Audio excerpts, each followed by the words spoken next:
안녕하세요. 서울역 연세건강의원 대표원장 남승균입니다. 오늘은 건강운동관리사 물리치료사 선생님들에 이어서 방사선사 선생님과 한번 이야기를 나눠보도록 하겠습니다. 병원에서 기본 검사인 이제 엑스레이 검사랑 저희 병원에서 이제 많이 하는 신경주사 치료할 때 이제 쓰는 시암 장비 담당하고 계신 분이고요. 방사선 검사 시에 이제 환자분들이 많이 궁금해하시는 부분에 대해서 오해하고 있는 부분도 있고 저희가 좀 알려드렸으면 하는 부분도 있어서 촬영을 진행하게 되었습니다.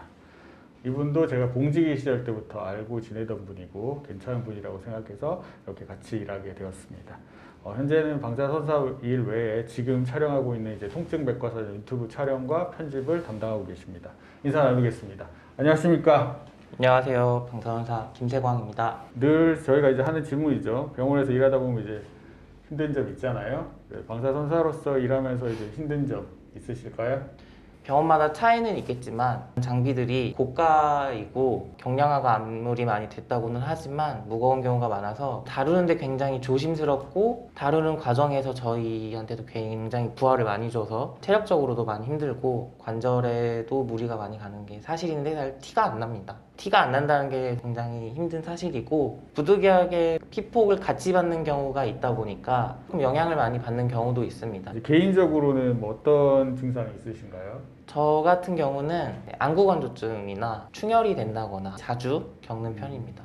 저희가 이제 병원 특성상 이제 기본 검사로 엑스레이를 많이 찍게 되는데 환자분들이 이제 제일 많이 하시는 질문 중에 하나가 이거 엑스레이 찍으면 위험한 거 아니에요? 이거 얼마나 찍으면은 이거 뭐 몸에 뭐 영향을 미치는 거예요? 뭐 이런 것들 굉장히 많이 물어보십니다. 방사선사 선생님으로서 정확하게 한번 이야기해 주실 수 있을까요? 제가 예전에 학교를 막 졸업했을 때 공부했던 걸 바탕으로 환자분이 질문을 하시면 제가 알고 있는 이 수치를 어떻게 정확하게 환자분한테 전달을 해드릴까, 그래서 어떻게 납득을 시킬까, 이제 이쪽 방향으로 많이 생각을 했었는데 연차가 조금 지나면서 생각하는 방향, 설명을 해드리는 방향이 조금 바뀌었습니다. 이 얘기를 이제 하기에 앞서서 짚고 넘어가야 할 게 한 가지 있다면, 일반적으로 우리가 하는 엑스레이, 진단 영역, 검사 영역이라고 하는데 이제 그 영역에서 사용하는 엑스레이는 인체에 무해하다고 생각해도 될 정도로 유해성이 굉장히 낮다는 것입니다.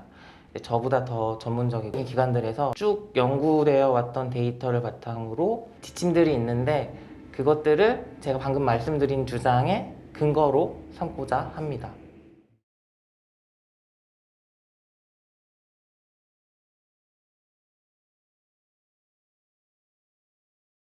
방사선 검사를 했을 때 물론 피폭을 받는 건 사실이고 그 해보다 내가 검사를 했을 때 얻을 수 있는 의료적, 진단적인 가치가 훨씬 더 크다라고 하면은 이런 검사는 반드시 진행이 되어야 합니다. 물론 이제 의사 선생님 판단이 있어야 되고 저희 같은 기술자, 전문가들이 이제 컨트롤하는 환경 아래에서 이루어져야 한다는 이제 전제가 붙기는 하지만 그게 바탕이 되어 있는 환경이라면 검사는 다 진행이 되어야 합니다. 예를 들어서 우리가 뭐 여행을 가거나 출장을 갈 때 비행기를 타고 가잖아요. 근데 이제 비행기 사고는 확률은 굉장히 낮지만 발생을 하면 굉장히 대형 사고로 이루어진다는 건 저도 알고 다른 분들도 다 알고 계시지만 그치만 이제 이용을 하시죠. 대학병원에 있는 종양학과에서 사용하는 방사선 치료 영역의 엑스레이를 비행기 사고에 조금 비유를 해보자면 이제 저희가 이렇게 일반적으로 사용하는 진단 영역에서의 엑스레이는 위험성이 예를 들면 되게 넓은 공원에서 사람이 아무도 없는데 나 혼자 네발 자전거를 타다가 혼자 넘어서서 혼자 다치는 그냥 그 정도의 위험성이다 라고 생각하셔도 무방할 만큼 굉장히 낮고 또 자주 피폭받는 게 아니기 때문에 그 유해성이 굉장히 낮다라고 말씀드리고 싶습니다. 그렇죠. 병원에 뭐 1년에 몇 번 잘 안 오시는데 그 엑스레이 한두 번 찍는다고 사실 위험한 상황이 생기는 경우는 극히 드물죠. 그죠? 심폐소생술을 할 때 발생하는 부작용 중에 하나가 이제 갈비뼈 골절이나 있을 텐데 그런 거 사실 고려 안 하고 하잖아요.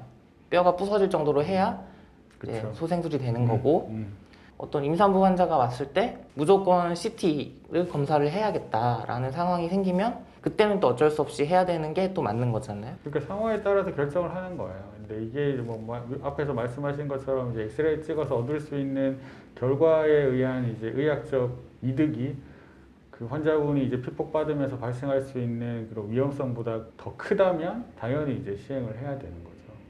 앞에서 말씀드렸던 그 지침 아래에서 이제 꼭 해야 되는 상황이 맞다면 방사선 검사는 술이나 담배보다 그 위험성이 훨씬 낮다라고 말씀드리고 싶습니다. 네, 그렇죠. 요즘 기술의 발전으로 예전에 이제 아날로그 시스템으로 이제 그 사진을 찍었기 때문에 피폭력이 굉장히 높았다가 지금은 대부분의 병원에서 이 디지털 시스템으로 대부분 바뀌었기 때문에 그리고 피폭력이 굉장히 낮아서 위험성은 극히 낮다. 그렇게 이해해 주시면 좋을 것 같습니다. 네. 다음으로 그 환자분이 이제 촬영할 때 이제 불편하거나 불평하는 그런 부분들도 있나요? 대표적인 거는 이제 아무래도 옷 갈아입는 거. 그게 가장 불편한데 아무래도 남자분들보다는 여자분들이 더 불편해하시고 여름보다는 겨울이 더 불편함이 큰 게 사실입니다. 방사선은 피폭을 굳이 받아가면서 검사 결과를 내야 되는 상황인데 예를 들어 제가 목이 아픈데 귀걸이를 했다거나 목걸이를 해서 검사를 했는데 그 액세서리들이 겹쳐서 보인다거나 이런 게 있으면은 진단하는데 어려움을 겪는 게 사실이기 때문에 제가 굳이 방사선을 피폭 받으면서 검사한 의미가 없어지게 되는 거죠. 두 번째는 나는 왼쪽을 다쳤는데 왜 오른쪽까지 검사를 해요? 라고 물어보는 경우가 되게 많아요. 예를 들면은 왼쪽 발목을 삐었는데 오른쪽까지 검사를 한다거나 이런 경우에 그런 경우는 왜 그런가 선생님?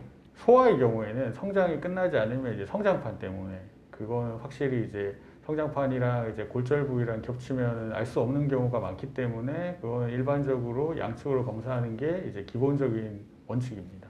근데 이제 성인의 경우에는 사실 왼쪽만 다쳤을 때 왼쪽만 검사해도 되기는 하는데 근데 이제 가끔씩 이제 액세서리 뼈라고 해서 정상적인 변이라고 해야 되나? 하여튼 그런 특이한 구조를 가지신 분들이 가끔씩 있어요. 그리고 이제 발의 경우에 이제 평발인 경우도 있고 한쪽만 평발인 경우도 있고 양쪽 다 평발인 경우도 있고 한쪽은 평발인데 한쪽은 요조인 경우도 있고 다양한 변이들이 있습니다, 환자분들이. 그래서 그거를 이제 확인을 해야 조금 더 이제 치료할 때 이제 도움을 받을 수 있기 때문에 저희가 이제 그런 식으로 환자분한테 좀 더 정확한 진단을 위해서 양쪽으로 검사를 하고 비교해서 설명을 드리겠다고 하고 이제 촬영을 진행을 하고 두 번째부터는 보통 양쪽을 찍는 경우는 없고 보통 이제 한쪽만 찍어서 이제 그 이전의 사진과 비교해서 이제 진행을 하게 되는 거죠.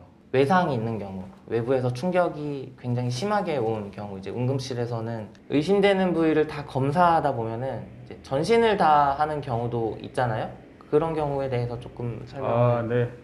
가끔 그런 경우가 있습니다. 특히 이제 응급실에 이제 환자분이 왔다. 그 응급실에 오는 정도의 상황이면 뭔가 큰 사고라고 이제 이해를 하시면 되고, 근데 큰 사고가 나면 의식이 이제 불분명한 경우도 있고, 진짜 많이 다치는 경우도 있어요. 그러면 이제 환자 하나하나 이렇게 이제 다 체크하면서 이렇게 이제 하다 보면 환자분 아프다고 하는 부분을 이제 다 검사할 수밖에 없어요. 왜냐하면 이제 여러 가지 다른 문제가 생길 수도 있기 때문에 만에 하나라도 놓치게 되면 또 다른 이제 문제가 발생할 수 있을 가능성을 줄이기 위해서 어쩔 수 없이 그런 부분에 이제 상처가 있거나 환자분이 아프다고 하시는 부분을 다 찍을 수밖에 없습니다. 그런 경우도 있어요. 나는 내 손가락이 저린데 왜 목을 검사하나요? 라든지 저는 종아리가 아픈데 왜 허리를 검사해요? 이렇게 물어보는 경우가 있어요. 이런 경우랑은 혼동하시면 안 될 것 같은데 그런 경우에 대해서도 조금 설명을 해주셨으면. 네, 알겠습니다. 이건 뭐 당연히 이제 검사하기 전에 환자분을 이해시키고 나서 이제 당연히 검사를 하는 건데 저림이라는 거는 이제 신경 증상이라고 하는 건데 신경에 이제 문제가 생긴 거죠.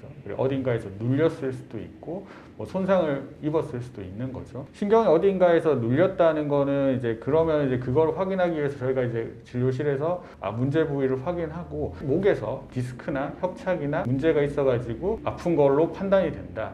그러면은 이제 목 경추를 검사를 해서 뭐 디스크 간격이 좁아져 있거나 뭐 관절이나 이런 부분이 틀어짐이나 이런 걸 확인하기 위해서 검사를 하는 거고 특히나 요즘에는 이제 컴퓨터나 스마트폰 많이 쓰시면서 이제 꾸부정하게 이렇게 있으신 분들이 굉장히 많아요.